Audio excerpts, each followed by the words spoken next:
Hey guys, we're live and sorry, I'm going through some messages. I just watched our friend Destiny Forever Walks hit 14 burpees, which beats her previous best of 2.5 by what, 11 and a half? That's quite a big PR leap, which is cool. Um, our friend Derek is here. Osiris, how are you, Derek? I almost asked you, how's your weekend going? Which shows you how far out of sync I am with.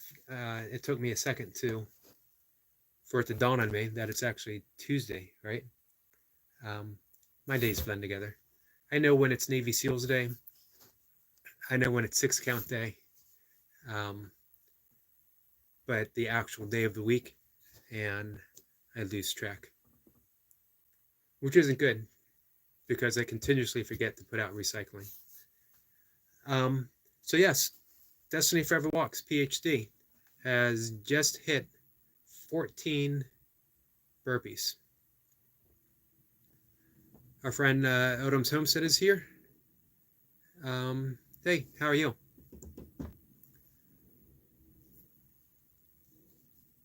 Thanks for stopping by, both of you. And Odom says he's doing awesome. Are you doing awesome, or are we saying awesome about Destiny's 14 uh, burpees? And you know what? They were pretty awesome looking burpees, too. We'll see if she pops in. She normally does. She has a chance. And I thought that's what you were saying, but I hope you're doing awesome, too, Odom. And I hope the homestead is doing well as the figs. We are back to cold weather here after Friday. We hit a high of 74 degrees after 2 weeks of being in the single digits. Crazy weather. Never know what we're going to get. It's still considerably warmer on the average here. I think we get up in the 40s today, and we got 50s projected by the end of the week, which for January and February in the mid-Atlantic isn't bad. Not going to complain about the weather. As a matter of fact, I do my best to simply accept the weather as it is, as it comes, without need of offering my opinion, which doesn't matter as far as the weather is concerned. The weather is the weather regardless. Um, Years ago, and reading a commentary on the Bhagavad Gita, uh, they suggested that the yogi stands unmoved no matter what the weather holds. And I was in my teens, I think, when I read that, so it had quite an effect on me. And I've tried to mold my life around that for quite a while until really, even that, you start letting go. When you're cold, you're cold. When you're hot, you're hot. That's simple enough. Things don't have to always be a training ground for my Shaolin monk mentality. That our friend James Gipe is here. 3 exclamation points. Thanks for stopping by, James. Appreciate it. I also appreciate all you do on your channel. Been a huge help to me. Odom says he's pulling his hair out here at work. Been really cold, up to the low 50s today. 50s isn't bad. I guess that's kind of cold for Tennessee. Odom, what part of Tennessee are you located in? Are you towards the mountains or more towards the flatter area? Tennessee is a beautiful state. I've spent some time backpacking, going. It's been a month backpacking back and forth between Gatlinburg and Cherokee, North Carolina, just having fun. Odom says he's close to Nashville, pretty area. Um, Great music. Used to be the heartland of country when country was um, not strongly connected with pop. Nowadays, you listen to country and it's just a different version of pop music, in my opinion. But back in the original Hank Williams day, and then all the way down up until I think, in the 70s, possibly early 80s, maybe from uh, the original Hank all the way to the second Hank um, with Willie, maybe even filling in up to Randy Travis days. I'm also a bluegrass fan, so I like bluegrass and old time country music. Although, as I mentioned before, um, even though I spent my formative years listening to classic rock and then punk rock, um, lots and lots of Grateful Dead concerts, which probably explains a whole lot um, about me. People who might be questioning my weird beliefs, the weird things that I do. Um, a lot of it does stem from my Grateful Dead going concert days. Um, it's jazz music that has my heart and soul, for sure. Odom says, I listen to more country music than anything. Um, nice. You got a great voice for, well, you have a great voice. You have a great voice for gospel, that's for sure.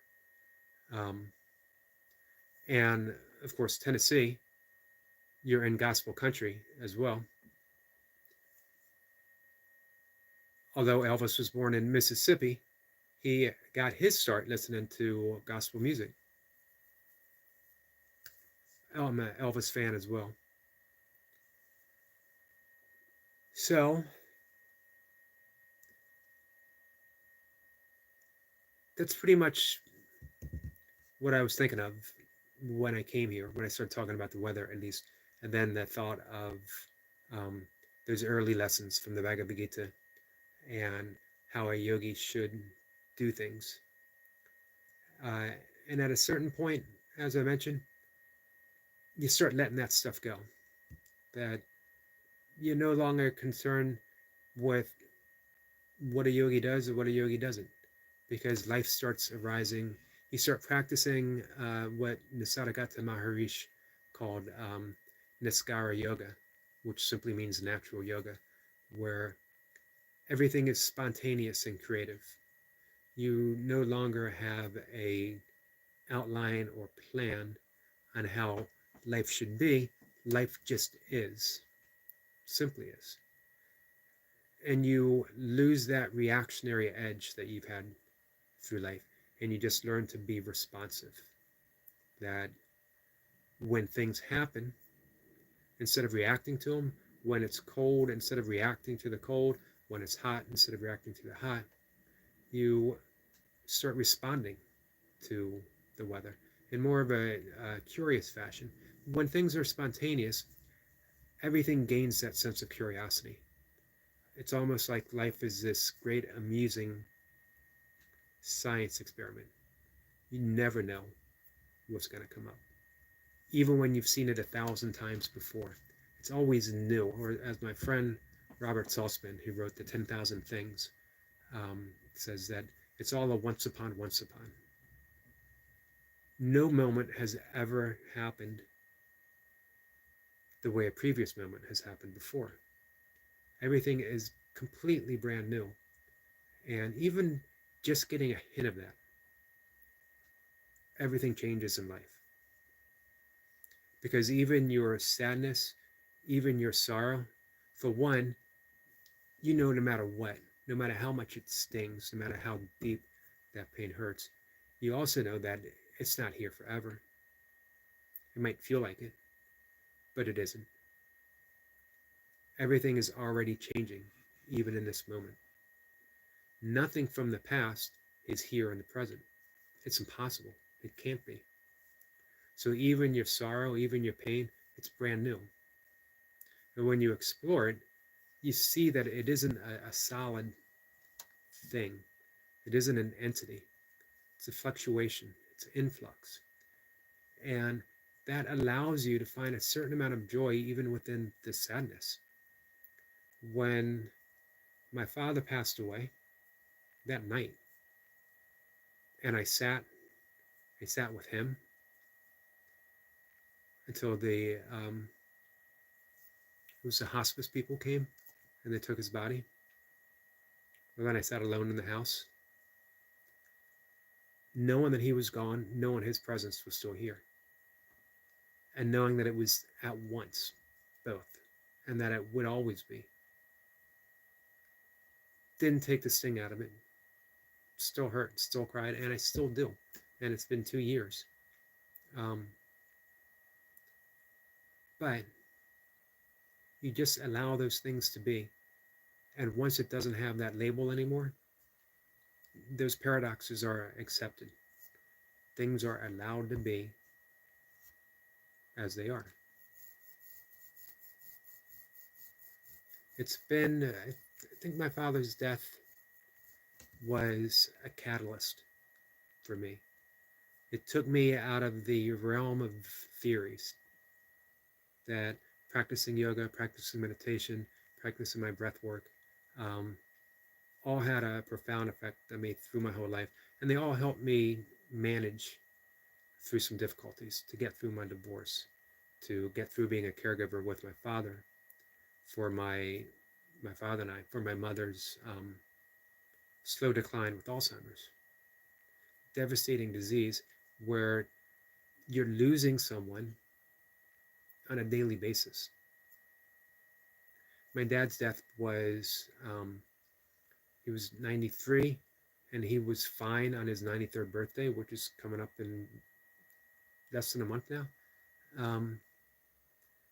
But in a short span of time, in about 3 months, congestive heart failure just took the wind right out of him. And in a way that was a blessing, because he had 93 strong years, surviving a lot. But with my mother, 10 years, and every day something was lost. Every day something's lost with Alzheimer's. And it doesn't come back. Even on good days, what is lost is gone completely. But you know, that awareness, that essence of her still remained. I remember walking by her room. This was during her maybe last 1 or 2 years, and hearing her voice. And I looked in to make sure everything was okay. My mother was a teacher for 50 years. She was teaching a classroom of kids that only she could see. The awareness of being a teacher remained, never disappeared. Odom says his wife had congestive heart failure. I'm sorry to hear that.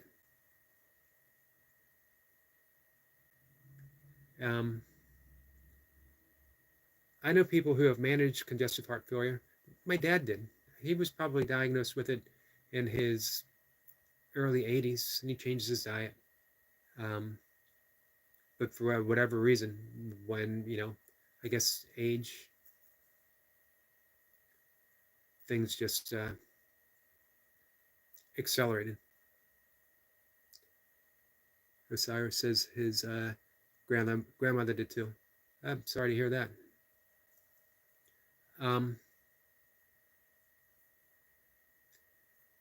Which goes back to the point, we all have those crosses to bear. Life takes from us. Always, constantly. But it never fails to give back in that equilibrium, keeping the balance, balancing. I mentioned that once before, that life is never balanced. We are never balanced. We are never well balanced. maybe I'm just pointing a finger at myself. Um, we're always in the act of balancing, which is how it's supposed to be, which means sometimes we're going to tilt so far on this level of pain and suffering and sorrow, of sickness, of whatever, that we feel we're not going to be able to get back up. But when we know that we are balancing, we know that things are going to shift, that we will regain that composure. And that the truth is, we're always composed if we know we're balancing. If we think we're out of balance, then we are. But if we know we're always in the act of balancing itself, we're going to be okay. We're going to do fine. Our friend Destiny, Forever Walks PhD, is here. Hello, Eric, and how are you? I'm doing well. How are you? Destiny is saying hi to Odom. We have Osiris here as well. And again, guys, make sure that you check out the 14 mind-blowing burpees from our own Destiny Forever Does Burpees PhD. That is her, she will always be Destiny Forever Walks, but her AKA Destiny Forever Does Burpees. Her own unique style and yet perfect reps each.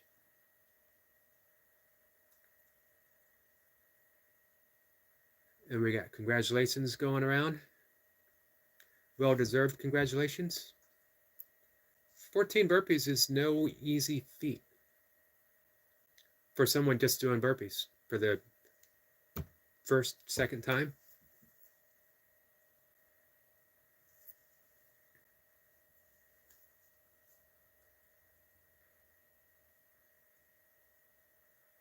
Just making sure I'm caught up on the comments.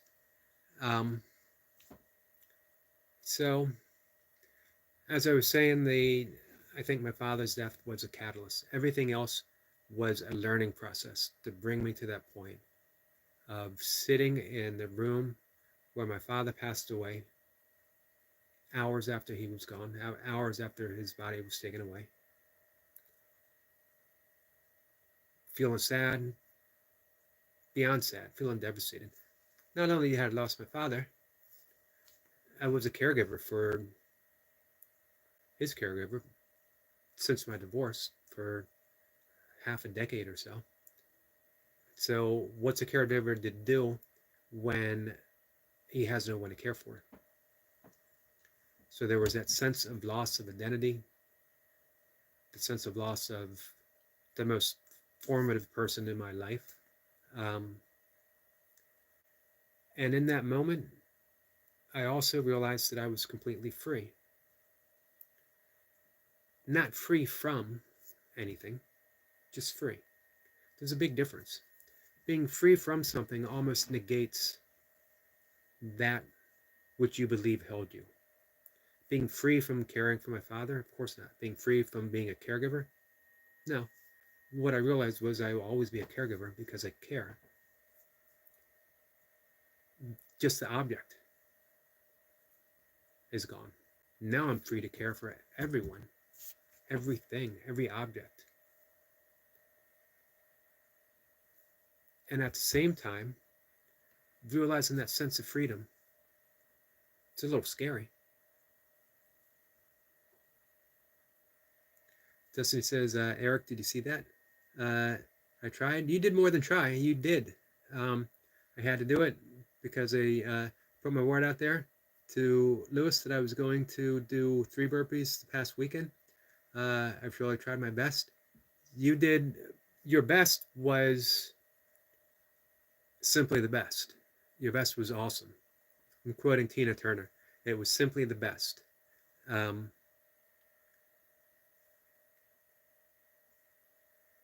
You could have tried and just did a half-hearted burpee, 1 or 2, or pushed for 3 and gotten a half rep PR, but you kept going. You put your all and everything into that burpee set. Odom says, I lost my father 2 years ago, 3 days before Christmas. God, I miss him. I fully understand that. There is not a day um, that goes by. It's almost on a hour to hour thing. For one, I'm in after my divorce, I moved into the house that I grew up in, take care of my father, help my father, and I, along with my brother, inherited the house. So I'm here in a house filled with memories, which could be overwhelming. But again, when you have that, I almost said when you gain that sense of freedom, but it's not a gain whatsoever. You're only free when you realize that you can't hold anything. It's almost like a loss. You're only free when you accept the loss of everything. And again, you start thinking in terms of paradox, because nothing is really ever lost from you. We can break that down to the laws of physics, that nothing is ever lost. Einstein proved that energy can't be created nor destroyed. We also know that we have molecules in existence right now that were molecules breathed by Michelangelo, by Leonardo da Vinci, by Jesus, by everyone at any time, forever. We have particles and atoms that made up the body of dinosaurs. And they are in existence now, and they are making up who and what we are right now. Those very same atoms and particles and molecules that were my father are now rebirthed as something else entirely. And as a science teacher, he would have absolutely loved knowing that he was coming back as the tip of a leaf, or as an antler on a deer's head, or who knows what. Just knowing that the energy of just his physicality is still in existence. And we're not even talking about the sense of prana, the energy that holds the particles together in that particular form that was my father. It's energy. Energy can't be created nor destroyed. So, Osiris says, yep, miss my dad daily, taken away too young. I'm sorry to hear that. And you've mentioned that before. We've actually talked about our losses. I was very fortunate. My father had such a long life. Had been through growing up poor and the Depression, joining the Navy when he was 17 at the tail end of World War II, putting himself through college, raising a family, caring for his wife. Probably he would say his greatest thing he had done was caring for his wife through those years with Alzheimer's, and never once raising his voice. The patience and love and the care that he demonstrated. If I had only learned one thing ever from my father, and of course I learned everything from my father, but if I only took away that one lesson of patience with others, that would have made all the difference. That alone would have made my father a great man in my estimate. Because you know what? Patience is everything. We may not think so, but think of how we relate to people. Think of how we relate to people when we're impatient. That we place our demands on other people. When we're patient, that means we're not making demands. Not only of that other person, we're not making demands of ourselves. We are completely at peace with how everything is right now. You could trade the word patience for grace, and it would mean the exact same thing. Destiny says, thanks, Eric. Your kind words and believing in me brought tears to my eyes. My word is my bond, and I couldn't see myself going back on my word. So I did it my way and kept my integrity, and you did it beautifully so. It reminds me that I've talked about the yamas and the niyamas before, which are the ethical foundations of yoga. This is where yoga starts. That yoga starts with the yamas and the niyamas. If you don't have that, you don't have yoga. If you're not practicing the ethical foundation of yoga, then you're just breathing and you're just stretching and you're just thinking. You're not literally practicing yoga.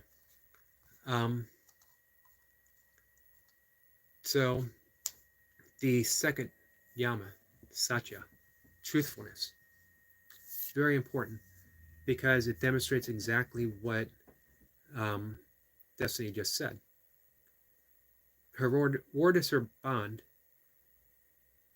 because it's based on truthfulness. If it was based on anything else, her word could mean anything. And when you're steeped in that ethical practice of satya, of truthfulness, what you say, especially on that, when you've reached that subtle energetic point of practicing these things of yoga, your word is more than your bond. Your word is what shapes your reality because you don't lie. You're always truthful. So if you say something, it comes to pass. Jesus was steeped in the practice of satya. So when he said, I'm turning this water to wine, I'm turning this water into wine, when I'm healing somebody, when I'm raising the dead, it came to pass. Moses was steeped in satya. When he said the Red Sea was going to part, the Red Sea parted.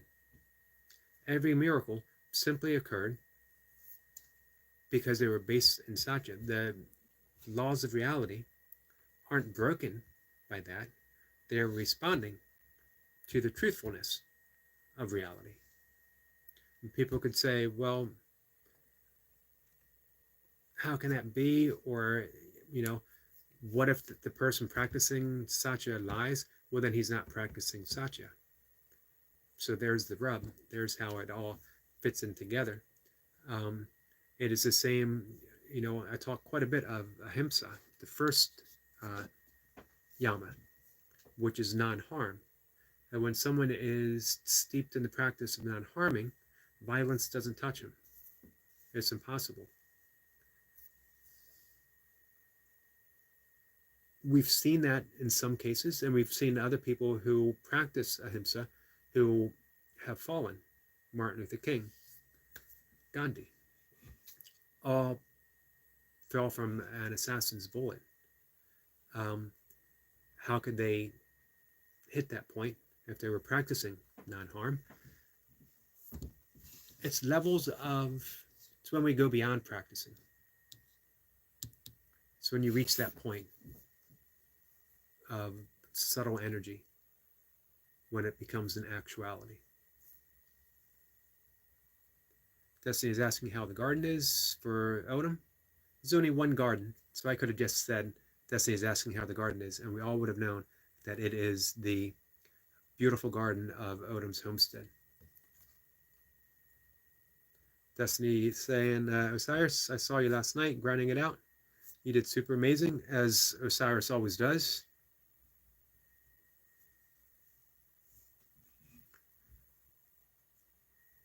Odom says it's doing okay.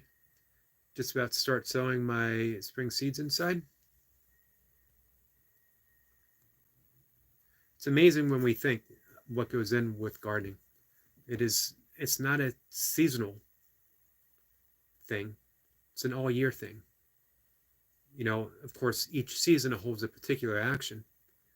But those actions have to be done in that season in order to be ready for the next. Gardening holds every life lesson that we need to know. Putting your hands in the earth teaches you everything you need to know.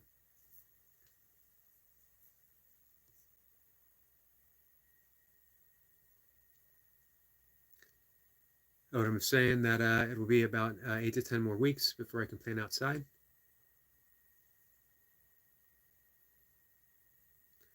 And Destiny says that she is learning a lot about gardening from you. Thanks for sharing. Very informative. It is very informative. His channel is very informative. But more than that, as we've all talked about, his channel is just full of joy. That's why I'm so happy to people that come visit me on the live talks. Everyone that comes here has the thing in their life that brings them the most joy, and they share it on their channel, and it's just amazing to watch. And I'm not just talking about Osiris's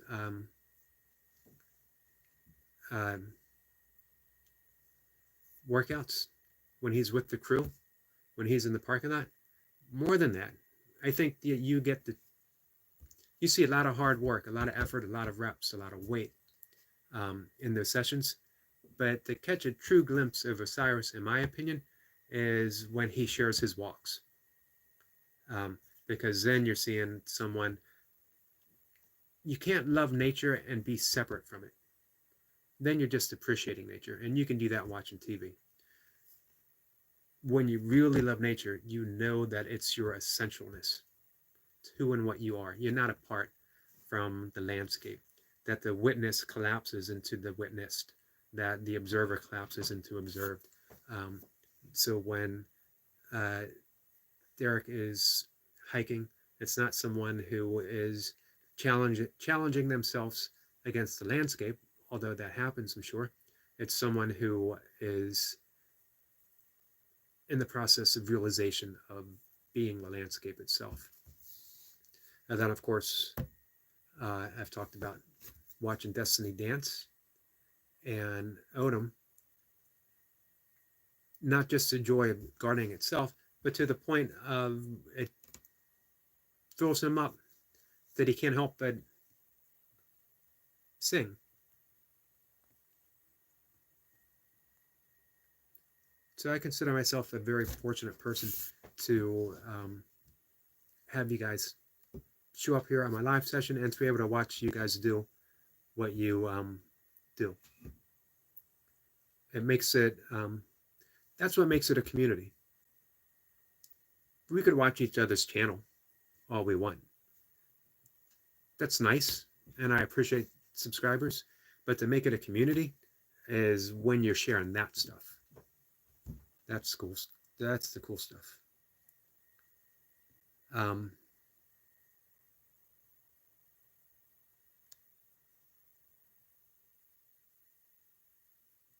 Odom is thanking Destiny. Osiris says he needs to get back to gardening. And I love your garden. I love your burpee garden. That's an inspiring place to get reps for sure. Osiris says that's what's nourishing me right now, hiking. That was the big draw for me on ultra running. I DNF'd, did not finish more 100-mile races than I finished. And whenever someone said, you know, hey, did you get your buckle? Did you finish the race? And I said, no. Whatever reason, I had to drop at mile 70, mile 80. And they were like, oh, I'm really sorry. I know how hard you trained for it. And I always thought, man, I just spent 70 miles in the woods, 70 miles on the trail, 70 miles walking or running by a river, 70 miles in the mountains. I saw bear, I saw porcupines, I saw otters, I saw hawks and eagles and ospreys, all kinds of stuff for 70 miles. Who could ask for anything better than that? Osiris says, brilliantly said, Eric. Thank you. You're welcome. And that's, honestly, that is the sense that I get when you put your hike stuff out there. It's not that I get the sense that you love the other stuff that you do any less. It's that it's a whole separate category when you're hiking. It's the same when, again, when I see Odom and when I see Destiny.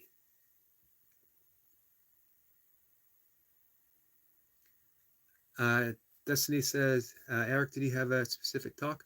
I almost never have a specific talk. Um, we're just all over the board, especially me. Don't want to interrupt your discussion. This is my discussion.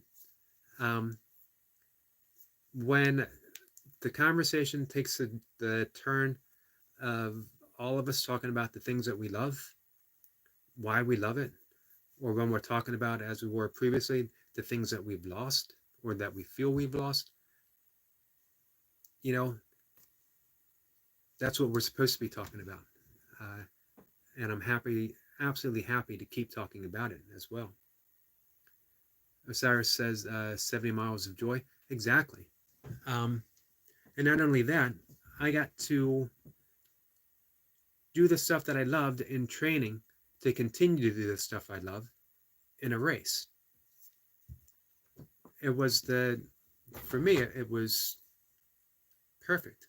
What I absolutely loved. Things changed when it was also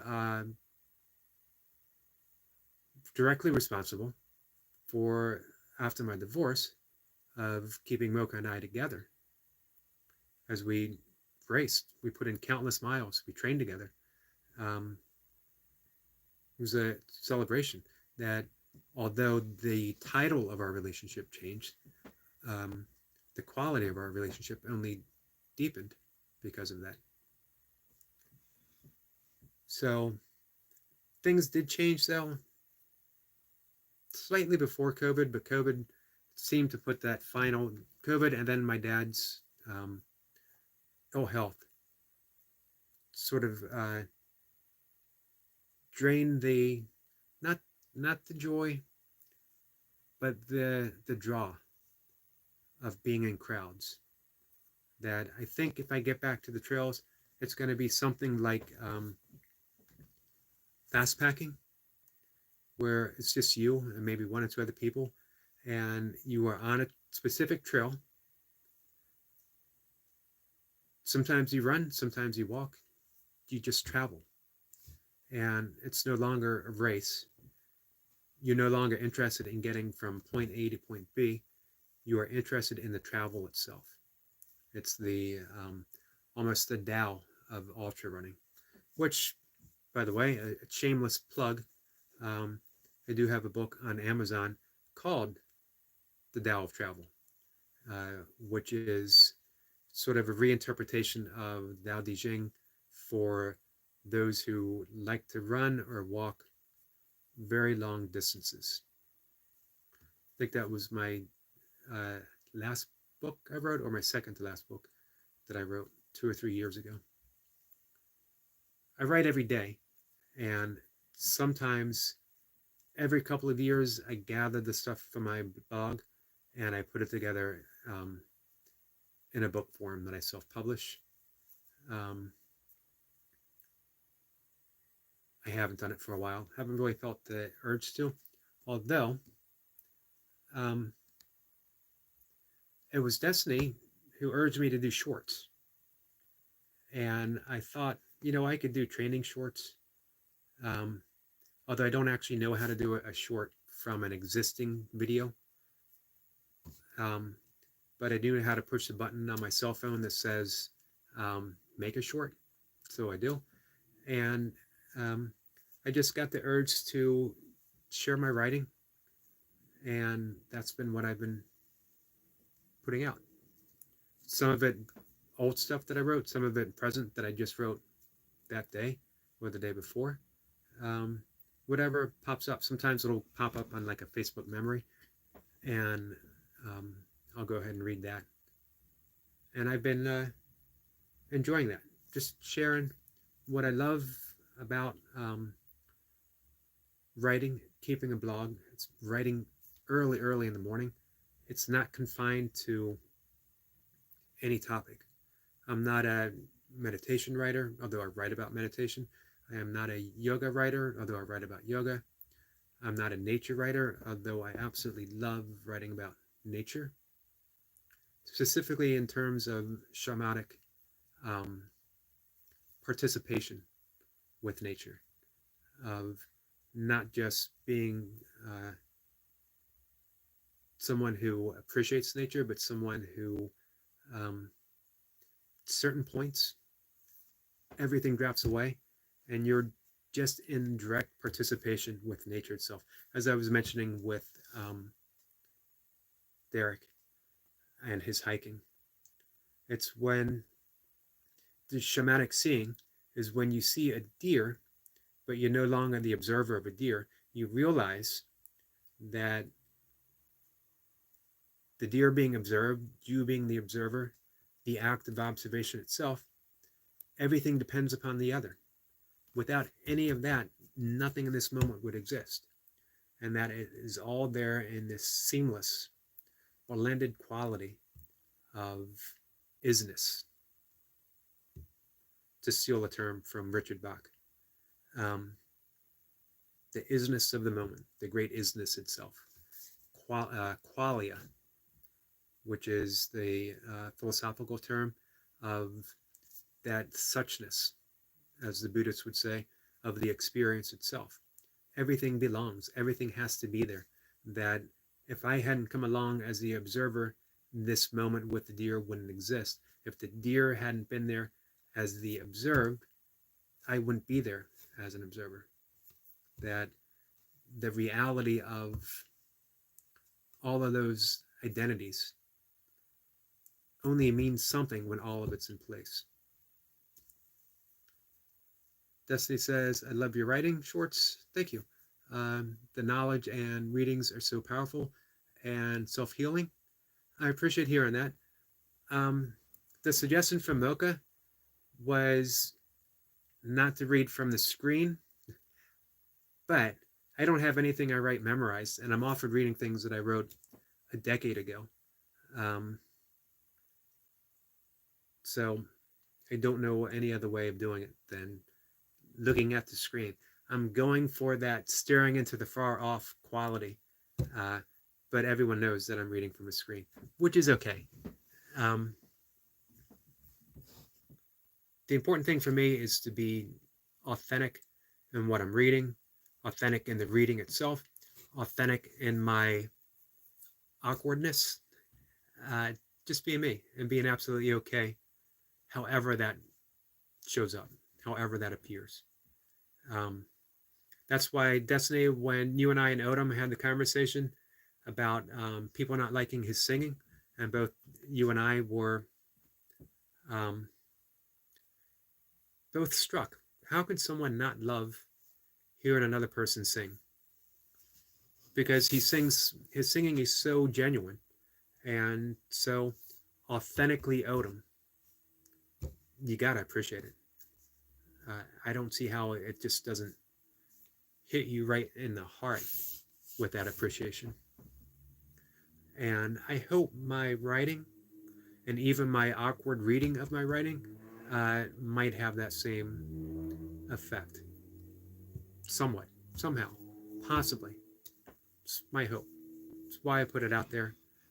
And once it's out there, I let go. I've had, if someone asks me a question about my writing, I'm more than happy to talk about it. I generally don't offer an explanation because honestly, if I wrote something a decade ago, I don't know if I could explain it. Everything I write, nothing's planned. It's all spontaneous. I show up at my desk with my single cup of coffee in the morning, and it's after I've meditated, it's after I've done yoga. And I sit and I wait, and words show up. And sometimes words don't show up, and I sit. I don't even want to say that I wait, that I'm perfectly fine sitting in silence, knowing that that's exactly where words show up from. So if I need words, what else would I do but sit in silence? That's where they arrive from. I'm in the right spot. Perfect time. I could sit here and wait for words to come for however long it takes because I know they come. Everything comes from that, from the void, from the absolute, from the great emptiness. So when you learn to be comfortable in that silence, nothing eludes you.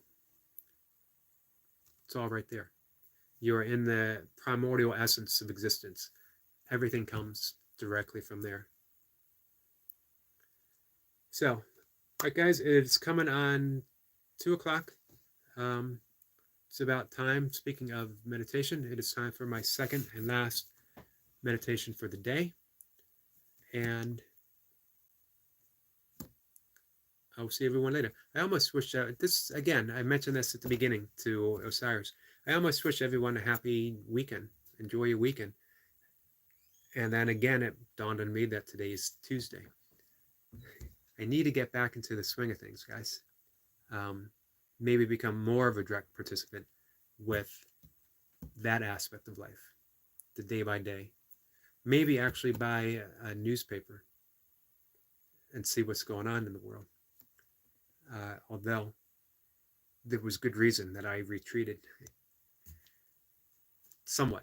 You never want to retreat too far.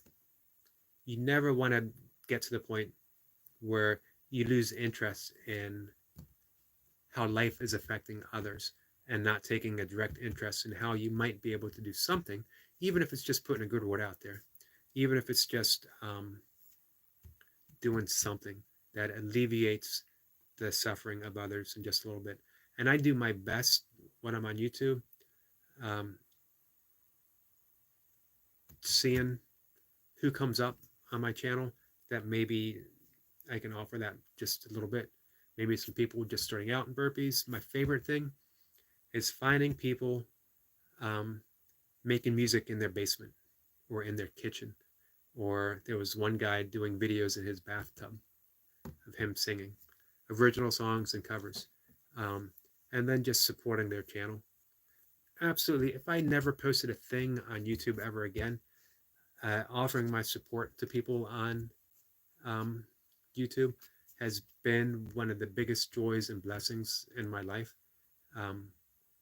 Just a rewarding experience. I can't imagine not doing it. So many people put their heart and soul into what they do, that to be able to come there and just put a kind word on their channel, or to like and subscribe, to share it with other people, to ask other people to watch and view these people, it's a worthy endeavor, because no one suffers alone and no one participates in joy alone. When someone else becomes happy because I put a good comment in, I'm happy. So, all right, guys, enough. I'm droning on. I appreciate you guys being here. Osiris says, have a great day, everyone. Do the days of the week really matter? Nah, yeah, I agree, except for recycling day and garbage day. Other than that, I agree completely. So, thanks, guys, for showing up. Again, I appreciate it. Destiny, huge congratulations, 14 burpees. You know what? That is definitely something I need to share out so others can witness that as well. I appreciate you putting it out there, the effort that you did. Odom, thank you for being here. And Osiris, as always, thank you. Again, when you guys show up, that's when the conversation gets good. That's when it turns into a conversation. So, thank you again. Destiny says, thanks, Eric. I appreciate you and your kindness, and you as well, my friend.